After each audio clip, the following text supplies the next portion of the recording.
حضرت رابعہ بصریہ کو خادمہ نے بتایا کہ گھر میں کوئی مہمان آئے ہیں، تو کہا ان کے کھانے کا انتظام کرو۔ کہا باورچی خانے میں تو صرف ایک روٹی پڑی ہے اور مہمان 4-5 ہیں، کہا اس روٹی کو اللہ کی راہ میں باہر خیرات کر دو۔ کہا ٹھیک ہے، کر دیا۔ تھوڑی دیر کے بعد دروازے پہ دستک ہوئی، پوچھا من دق الباب، کون ہے دروازے پہ؟ کہا فلاں کا فرستادہ غلام ہوں، ہمارے آقا نے آپ کے لیے کھانا بھیجا ہے۔ خادمہ نے کھانا وصول کیا، حضرت رابعہ کو بتایا، کہا لاؤ ذرا۔ دیکھا، کپڑا اٹھایا تو وہ 5 روٹیاں تھیں۔ کہا اس کے آقا نے کسی اور گھر بھیجا ہوگا، غلطی سے ہمارے گھر آ گیا، یہ کھانا واپس کر دو۔ کھانا واپس کر دیا۔ پھر تھوڑی دیر کے بعد دروازے پہ دستک ہوئی، پھر پوچھا دروازے پہ کون ہے؟ کہا میں فلاں کا غلام ہوں، میرے آقا نے آپ کے لیے کھانا بھیجا ہے۔ خادمہ نے وصول کیا، حضرت رابعہ نے کہا ذرا لائیے، دیکھا تو 7 روٹیاں تھیں۔ کہا اس کے آقا نے کسی اور گھر بھیجا ہوگا، یہ غلطی سے ہمارے گھر آ گیا، اس کو بلاؤ اور واپس دے دو۔ تھوڑی دیر کے بعد پھر دروازے پہ دستک ہوئی، پوچھا من دق الباب، کون ہے، کون دروازے کو کھٹکھٹا رہا ہے؟ کہا میں فلاں کا فرستادہ غلام ہوں، میرے آقا نے آپ کے لیے کھانا بھیجا اور کہا حضرت رابعہ کو دے کے آنا ہے۔ خادمہ نے وصول کیا، حضرت رابعہ نے کپڑا کھولا تو 10 روٹیاں تھیں۔ کہا ہاں یہ ہمارا کھانا ہے۔ کہا کہ پہلے 2 بھی تو یہ کہتے تھے۔ کہا کہ میرے رب کا وعدہ ہے جو 1 دے 10 دیتا ہوں۔ تو پہلے 5 تھیں، پھر 7 تھیں۔ میں نے کہا مالک 10 پوری کرے گا تو تیری بندی وصول کرے گا۔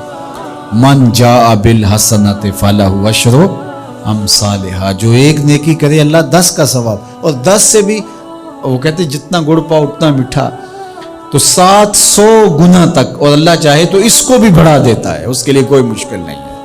حضرت عبداللہ ابن عباس حضور علیہ السلام سے روایت کرتے ہیں، اور حضور علیہ السلام اس حدیث کو رب سے روایت کرتے ہیں۔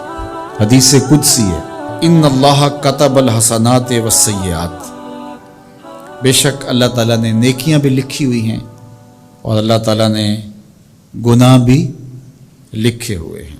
فمن ہم بحسنۃ فلم یعملها کتبہ اللہ تبارک و تعالی عندہ حسنۃ کاملہ، جس نے نیکی کی نیت کی، اچھا ارادہ کیا، پختہ عزم کیا، فلم یعملها، لیکن کسی وجہ سے وہ نیکی کر نہیں سکا، سبب ایسا نہ پیدا ہوا، لیکن پکا ارادہ تھا میں یہ کرنی ہے، وہ کر نہیں سکا، کتبہ اللہ تبارک و تعالی عندہ حسنۃ کاملہ، اللہ اس کی نیکی کو پوری نیکی، کامل نیکی درج فرما لیتا ہے، اس کے نامہ اعمال کے اندر لکھ دی جاتی ہے نیکی۔ وَإِنْ هَمَّ بِهَا فَعَمِلَهَا كَتَبَهَا اللَّهُ عَشْرَ حَسَنَاتٍ إِلَى 700 ضِعْفٍ إِلَى أَضْعَافٍ كَثِيرَةٍ، اور اگر اس نے پختہ ارادہ کیا اور پھر اس نے نیکی کی بھی، تو اللہ تعالیٰ اس کی ایک نیکی کرنے کے بدلے میں 10 سے لے کر 700 گنا تک لکھتا ہے۔ کی ایک ہے لیکن اللہ نے 10 لکھی، یا 10 سے بھی 700 گنا تک، جتنی اس کی رضا تھی اس کے مطابق یہ لکھ لیا۔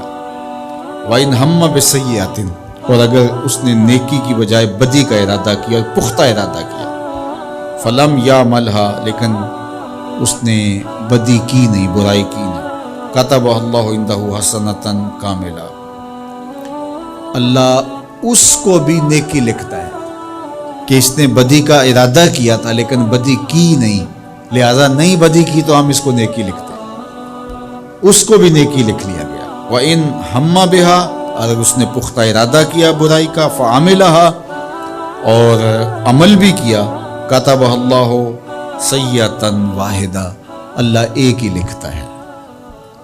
اگر نیکی کا ارادہ کیا، نیکی نہیں کی،